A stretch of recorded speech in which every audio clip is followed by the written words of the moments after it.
Corona संक्रमण से बचाव को लेकर बिहार सरकार की पहल। अब शुरू हुई door to door testing vaccination प्रक्रिया। वैक्सीनेशन के लिए नहीं जाना होगा अस्पताल। कोरोना को देखते हुए झारखंड मुख्यमंत्री हेमंत सोरेन ने राज्य के सभी मंत्रियों के साथ की बैठक में वैक्सीन के लिए लॉकडाउन जारी रखने की हुई बात। मुजफ्फरपुर में स्वास्थ्य व्यवस्था की खुली पोल।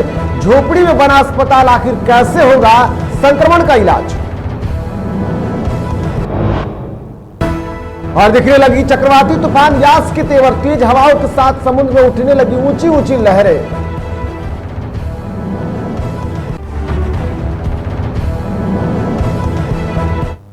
नमस्कार, आप देख रहे हैं डीटीवी भारत और मैं हूं आपके साथ निर्भय किशोर। तो आइए खबरों की शुरुआत करते हैं और सबसे पहले बात कोरोना के टीका को लेकर के।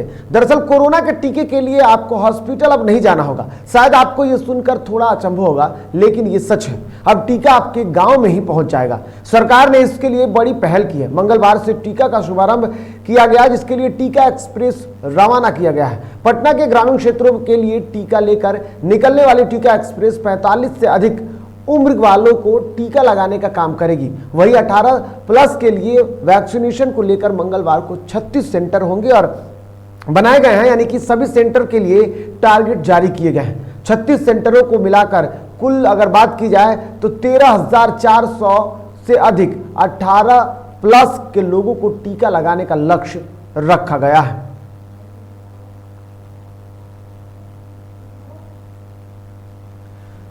तो बिल्कुल आपको बता दूं कि 45 साल से अधिक की उम्र के जो लोग होंगे उसके लिए बाज़ाब्ते सरकार ने अब तैयारी की। और सरकार की अगर कोशिशों की बात करें कि आखिर में सरकार कैसे कोरोना से लड़ने की तैयारी कर रही है, तो इसके लिए 45 साल के ऊपर के लोगों के लिए नीतीश सरकार ने बेहतर पहल की। उनके लिए टीका लग रहा है, लेकिन ग्रामीण क्षेत्रों में अब टीका एक्सप्रेस चलाया गया है और बाज़ाब्ते इसके लिए 45 के ऊपर वालों का वैक्सीनेशन जो होगा वो टीका एक्सप्रेस के माध्यम से होगा। यानी कि सरकार अधिक से अधिक लोगों को वैक्सीन की प्रक्रिया में शामिल करने की पूरी तैयारी में है। और ऐसे में वैक्सीनेशन की प्रक्रिया के लिए बाज़ाब्ते सरकार ने अब नई पहल शुरू की है। इसके तहत सरकार का यह मानना है कि वैक्सीनेशन की प्रक्रिया को अधिक से अधिक करने के बाद हम प्रदेश में कोरोना संक्रमण को रोकने में सफल हो जाएंगे, ऐसा सरकार का मानना है। उसको लेकर के खुद स्वास्थ्य मंत्री मंगल पांडेय ने भी बातें कही थी कि जल्द से जल्द और अधिक से अधिक लोगों तक वैक्सीनेशन की प्रक्रिया को पहुंचाने की तैयारी है। प्रखंड में एक एक चलंत वाहन से लोगों को टीका लगाया जाएगा, ऐसा सरकार का कहना है। और इसके लिए प्रशासन ने बाज़ाब्ते सरकार ने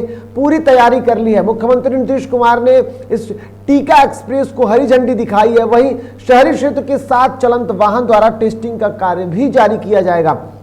यानी कि इससे पहले ही टेस्टिंग को लेकर के जहां एक तरफ RT-PCR टेस्ट में सरकार की कमियां देखने को मिली थी, 1 सप्ताह से लेकर के अधिक दिन लग जाते थे जब टेस्टिंग को लेकर के, तब अब सरकार ने गांव-गांव तक टेस्टिंग प्रक्रिया को भी मजबूत करने की बात की है। गांव में किसी तरीके का टीकाकरण की जो सुविधा है वो सारी सुविधा जो है अब मिलेगी। अब अपने घर पर ही टीकाकरण को लोग इसका लाभ उठा सकेंगे और इसके लिए सरकार ने पूरी तैयारी कर दी है। आशा, ANM, जीविका की इसमें बड़ी भूमिका होगी और बाज़ाब्ते इसके लिए जितने भी जो आशा ANM और जीविका दीदियां होंगी वो इसके लिए भरपूर सहयोग करेंगी। जो नर्सेज होंगी वो टीका लगाएंगी और साथ ही साथ लोगों तक पहुंच बनाने में इनकी बड़ी महत्वपूर्ण भूमिका होगी।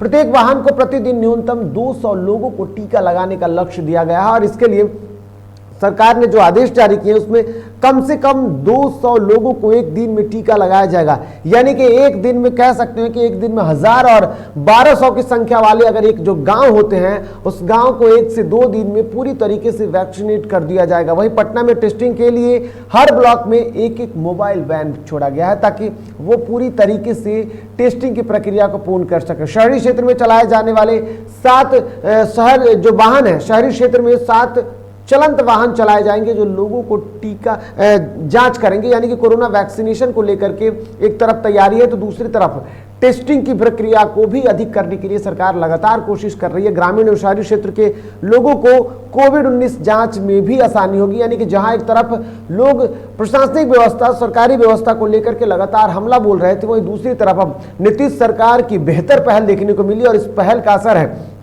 कि अब सरकार जो है वो गांव-गांव तक लोगों की टेस्टिंग और इसके साथ साथ वैक्सीनेशन को प्रक्रिया को पहुंचाने के लिए पूरी कोशिश कर रही है। और इसके लिए बाज़ाब्ते टीका एक्सप्रेस और चलंत वाहन टेस्टिंग को भी रवाना किया गया है। इधर कोरोना संक्रमण की दूसरी लहर को देखते हुए बिहार सरकार और स्वास्थ्य विभाग द्वारा अब राजधानी पटना के विभिन्न इलाकों में कोरोना की टेस्टिंग डोर टू डोर की जा रही है।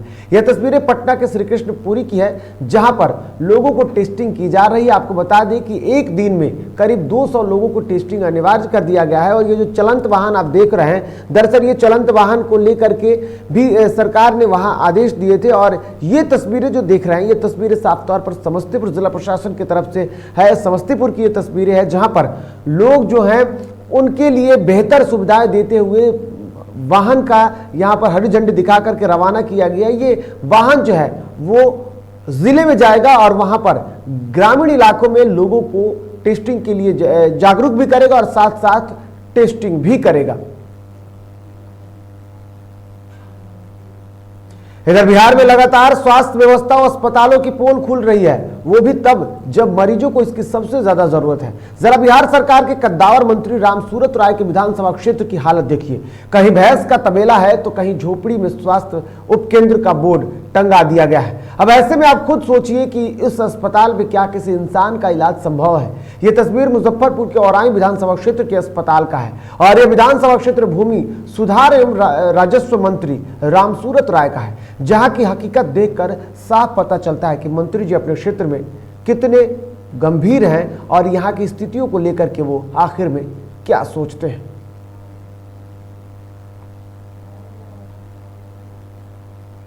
यह जो अस्पताल है यह औराई प्रखंड अंतर्गत महेशवाड़ा पंचायत के महेशवाड़ा गांव में है।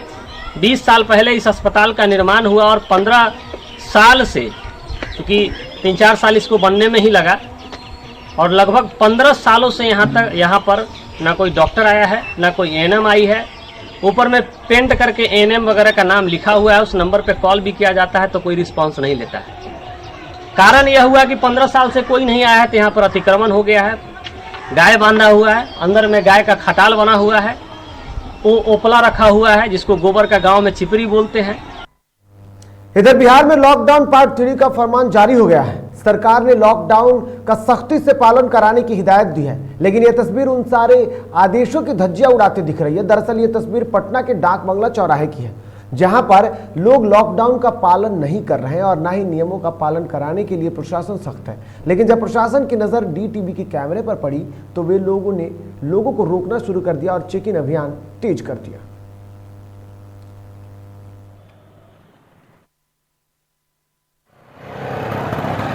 बिहार में लॉकडाउन 3 का आगाज हो चुका है। आपको बता दें कि 26 तारीख से लेकर 1 तारीख तक बिहार को फिर से लॉकडाउन किया गया है। लेकिन ये तस्वीरें देख लें, ये पटना के डाक बंगला चौराहे की है। आवाजाही जो है वो अमूमन जो रोज़ होती है उससे ज़्यादा है। आज 25 तारीख है, लॉकडाउन 2 का जो अंतिम दिन है, उसके बाद कल से लॉकडाउन 3 की शुरुआत हो जाएगी। हालांकि जो गाइडलाइंस है सरकार की तरफ से वो आज भी वही है कि जो दुकानें हैं सब बंद रहेंगी। एसेंशियल सर्विस के जो दुकानें हैं वो करीब सुबह 7 बजे से 10 बजे तक रहेंगी और जो ग्रामीण इलाके हैं वो 8 से 12 रहेंगे। लेकिन आप ये तस्वीरें देख लें, ये तस्वीर पटना के डाक बंगला चौराहे की है। जो भीड़ है वो काफ़ी ज़्यादा है। लॉकडाउन का कुछ भी ध्यान नहीं रखा जा रहा है, क्या पता क्या कारण ऐसा हो गया। आप देखें जो गाड़ी की आवाजाही है वो काफ़ी ज़्यादा हो गई है। आप देख सकते हैं कि सड़कों पर दुकानें भी सजी हुई हैं। एक तरफ सरकार कहती है कि लॉकडाउन की वजह से जो कोरोना का संक्रमण है वो ज़रूर कम हुआ है, लेकिन ये तस्वीरें ये नहीं दिखा रही हैं कि लॉकडाउन की वजह से संक्रमण कम हुआ। ऐसा ज़रूर लग रहा है कि लॉकडाउन यहाँ विफल नज़र आ रहा है, क्योंकि आवाजाही जो है करीब 11 बज रहे हैं दिन के, और जो शहरी इलाके हैं उसमें 10 बजे के बाद लॉकडाउन का पालन करना है, कर्फ्यू लगा हुआ है। अब देखिए कुछ जब हमने तस्वीरें दिखाई उसके बाद पुलिस के द्वारा कुछ वाहनों को ज़रूर रोका जा रहा है, उनसे पूछताछ की जा रही है और देखा जा रहा है कि क्यों बाहर निकल रहे हैं, क्योंकि जो अमूमन समय होता है 10 बजे तक, उसके बाद लोगों को बाहर निकलने पर रोक है। पर आप सड़कों की तस्वीरें देख रहे हैं कि किस तरीके से जो गाड़ियां हैं वो जा रही हैं। लोग समझ नहीं रहे हैं कि कोरोना का संक्रमण है, फिर भी लोग बाहर निकल रहे हैं। ऐसे में पुलिस और जो प्रशासन है वो कहीं ना कहीं अभी विफल नज़र आ रही है। लॉकडाउन 2 का जो अंतिम दिन है वो आज है। कल से लॉकडाउन जो 3 है उसका प्रारंभ हो रहा है और कल से 1 जून तक के लिए लॉकडाउन की शुरुआत हो गई है। आप देखें कि गाड़ियों को अब रोका जा रहा है, बाकी जो समय हो चुका है वो 11 हो गया है और जो अमूमन समय है राजधानी पटना का वो सुबह 7 बजे से 10 बजे तक ही है लोगों को बाहर निकलने का। लेकिन अब देखें कि 11 बज चुका है, फिर भी जो आवाजाही है वो रोज़ के हिसाब से आज ज़्यादा है। हालांकि प्रशासन जो है वो ज़रूर गाड़ियों को रोककर उनसे पूछताछ कर रही है, लेकिन फिर भी जो संक्रमण का दर है ज़रूर घटा है। लेकिन अभी जो डेथ रेशियो है राजधानी का और पूरे बिहार का, करीब 97 से 98 लोग की रोज़ मौत हो रही है। और जो अस्पतालों की तस्वीर हमने रोज़ आपको दिखाई है कि जो उप स्वास्थ्य केंद्र है वहाँ पर डॉक्टर नहीं है और कुछ उप स्वास्थ्य केंद्रों में गाय बैल बांधे हुए हैं। कैमरा पर्सन अमित के साथ मैं उत्कर्ष, DTV भारत, पटना। इधर प्रदेश में जारी कोरोना संक्रमण के बचाव को लेकर के लॉकडाउन जारी है। इसके बावजूद लखीसराय जिले में लोग कोरोना संक्रमण से बेखबर, बेपरवाह है, तो दूसरी तरफ प्रशासन की लापरवाही भी देखने को मिल रही है। दरअसल लखीसराय जिला मुख्यालय के साथ ही बाजारों, कस्बों, टोलों तथा मोहल्ले में लोग नियमों को ताक पर रखकर बेखौफ होकर घूम रहे हैं। वहीं बाजारों में सुबह 6 बजे से 10 बजे तक खुलने वाले जो भीड़ है, वो भीड़ आप देख सकते हैं कि किस तरीके से ये तस्वीरें आपको डराने के लिए मजबूर कर देगी, जबकि प्रशासन यहां पर बेपरवाह दिख रही है। यहां आप इन तस्वीरों में देख सकते हैं कि यहां ना ही प्रशासन के कोई आला अधिकारी दिख रहे हैं और ना ही कर्मचारी। और लखीसराय से सटे हुए जो मुख्यालय देख रहे हैं, दरअसल ये लखीसराय जिला मुख्यालय की तस्वीर है। यहाँ के आसपास कई गांव है और उस गांवों से लोगों का शहर में आना जाना है। सुबह 6 बजे से लेकर के 10 बजे तक जब बाजारें सजती हैं तो यहां भारी भीड़ हो जाता है और प्रशासन इस पर रोक नहीं लगा पाती है। ऐसे में प्रशासन के लिए सबसे बड़ी बात यह है कि आखिर में प्रशासन कर क्या रही है। क्या कोरोना संक्रमण से बचाव को लेकर प्रदेश में जारी लॉकडाउन और उसके साथ साथ प्रदेश में जिस तरीके से संक्रमण को लेकर के सरकार ने सख्ती की बात की है, वो सख्ती आखिर में लखीसराय में क्यों नहीं दिखती है? क्या यहां पर कोरोना संक्रमण नहीं है, और अगर संक्रमण है तो फिर सोशल डिस्टेंसिंग की ऐसे धज्जियां क्यों उड़ाई जा रही हैं? कोई सोशल डिस्टेंस का पालन नहीं कर रहा, ना मास्क लगा रहा है। यहाँ सब्जी मंडी में बहुत ज़्यादा भीड़ रहता है। कोरोना का किसी को डर ही नहीं है कि क्या है कोरोना। प्रशासन तो कभी कभी आता है, प्रशासन जल्दी से ध्यान नहीं दे रहा है। सब प्रशासन का लापरवाही है, सरकार कुछ करती नहीं है इस पर। बिना मास्क के लोग कितना लोग घूर रहा है, प्रशासन लोग कुछ करता ही नहीं है। ठीक, तो बिल्कुल ये प्रशासन की बड़ी लापरवाही कही जा सकती है कि लखीसराय की ऐसी तस्वीरें लोगों को डरा रही है और साथ ही साथ लोगों की लापरवाही के कारण संक्रमण को न्योता भी जरूर दे रही है। फिलहाल बढ़ेंगे आगे और अब बात रोहतास की करेंगे।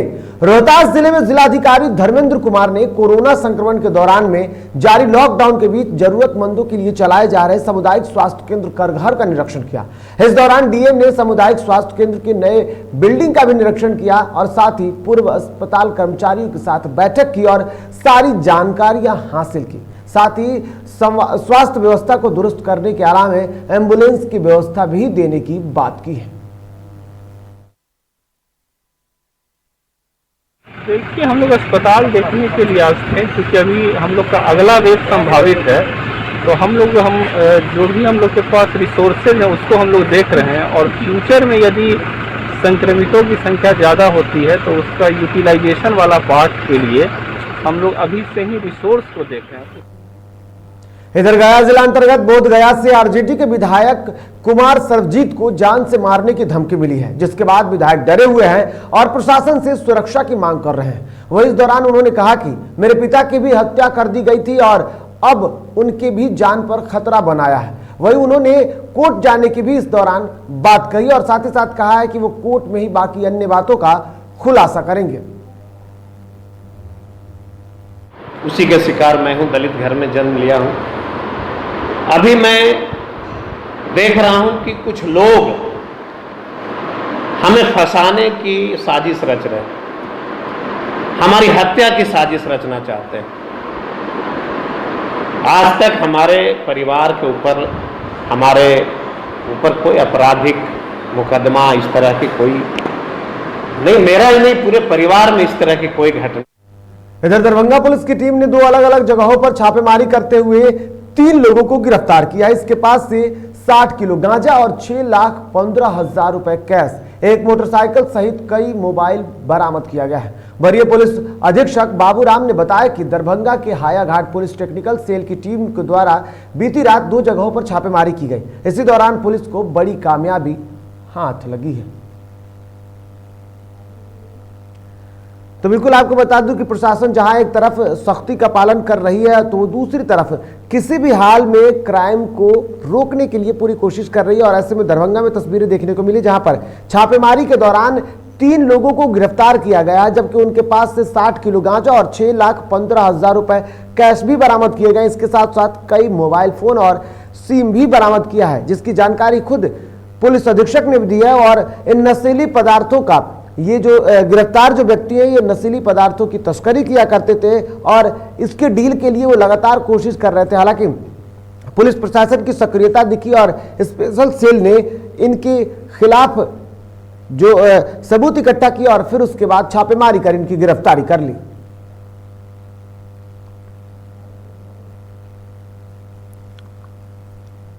ये हायाघाट थाना पुलिस हमारे टेक्निकल सेल की टीम के द्वारा कल रात में छापामारी करके हायाघाट थाना अंतर्गत और बगल के समस्तीपुर जिला के कल्याणपुर थाना अंतर्गत 2 जगह पर छापामारी की गई।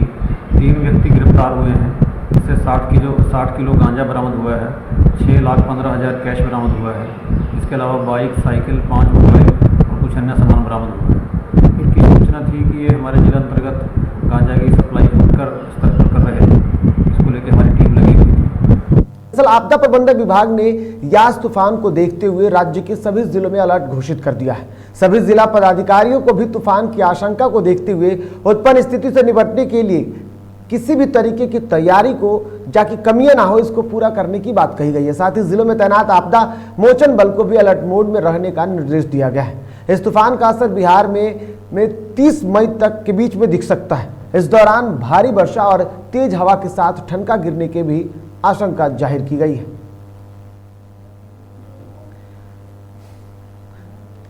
तो बिल्कुल आपको बता दूं कि तेज आंधी की बातें कही जा रही है। इसको लेकर के लगातार मौसम विभाग पहले से ही अलर्ट जारी करता आया है और अब इसका असर भी दिखने लगा है। दरअसल यास तूफान जो है अब धीरे धीरे अपना विकराल रूप लेता हुआ दिख रहा है, जिसके बाद अब कयास ये लगाए जा रहे हैं कि मौसम में भी काफी परिवर्तन दिखी है। तो दूसरी तरफ अब इसको लेकर के कई सारे अलर्टों के बीच लोगों को शांत और सेफ जगह पर रहने की बातें कही जा रही है। इधर झारखंड के मुखिया हेमंत सोरेन ने राज्य के सभी मंत्रियों के साथ वीडियो कॉन्फ्रेंसिंग के जरिए राज्य में कोरोना संक्रमण की अद्यतन स्थिति तथा रोकथाम एवं नियंत्रण से संबंधित तैयारियों को लेकर के बैठक की। बैठक के बाद वित्त मंत्री रामेश्वर उरांव ने कहा कि कांग्रेस पार्टी के अनुसार लॉकडाउन आगे बढ़ना चाहिए। बैठक में अधिकतर कैबिनेट मंत्रियों ने लॉकडाउन को बरकरार रखने की सलाह दी है।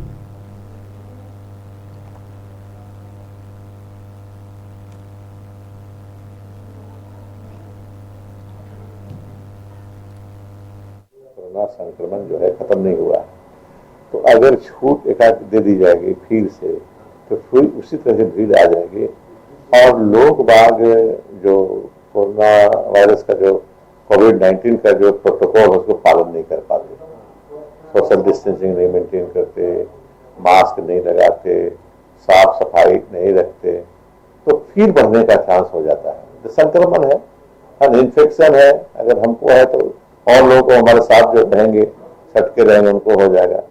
इसीलिए राय हम लोग की थी, हमारे पार्टी की राय खास करके हमने सभी एमएलए से, अधिकतर टीसीसी प्रेसिडेंट से बात किया।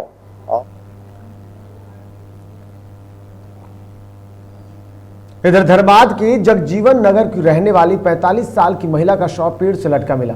बताया जा रहा है कि मृतक कई दिनों से लापता थी और परिजन लगातार उन्हें ढूंढने की कोशिश कर रहे थे। वहीं घटना की खबर मिलते ही पुलिस मौके पर पहुंची और पूरे बिंदुओं की जांच पड़ताल में जुट गई है। धनबाद में थोड़ा सा वीडियो बना कर रही है, वीडियो बना सिवा।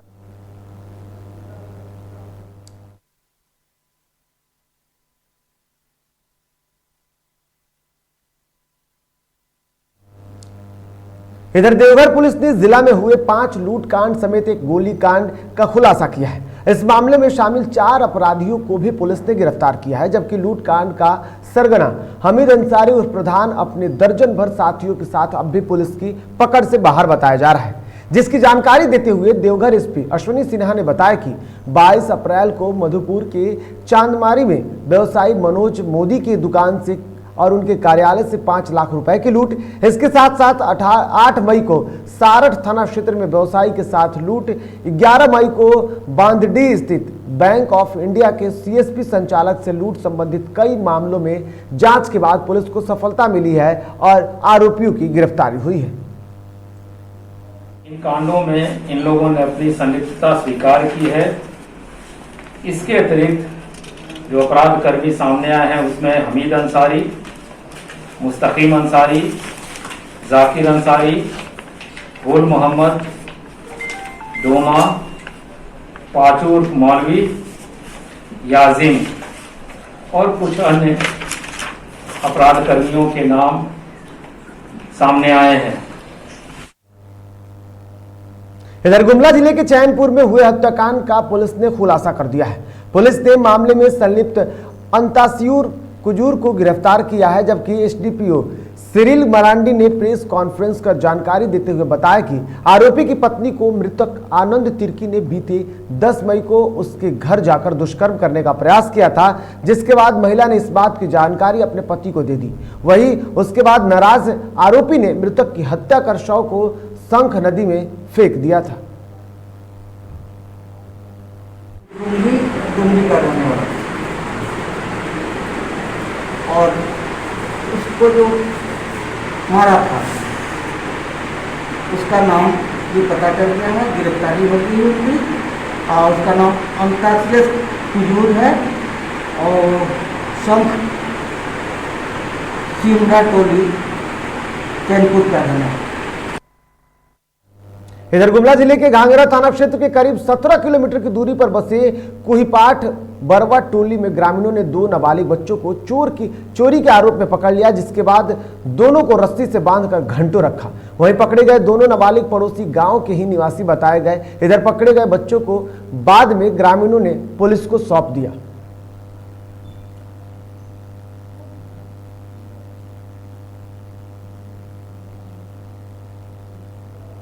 इधर कोयला माफियाओं के खिलाफ पुलिस ने बड़ी कार्रवाई की है। बता दें कि बाघमारा के सोनारडीह थाना क्षेत्र के बंद बीसीसीएल खदान में बीसीसीएल के बंद कोयला खदान में अवैध कोयला का कारोबार चल रहा था।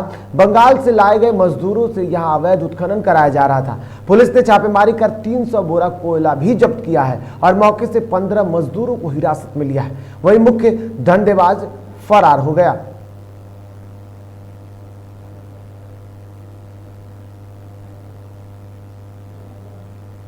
माइंस का काम हो रहा था। कौन लाया था आप लोग को? संजय यादव। और 10 रुपये बोरी हम लोग को देता है। आप लोग कहाँ से आए हैं?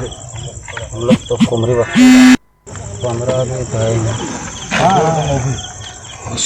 सभी लोग को पुलिस पकड़े हैं? हाँ पकड़े हैं। तो क्या कहा कि आप लोगों को लाया गया था? कोयला का काम करना है, मजदूरी जो बनेगा देगा। 10 रुपये बोरी मिलता था।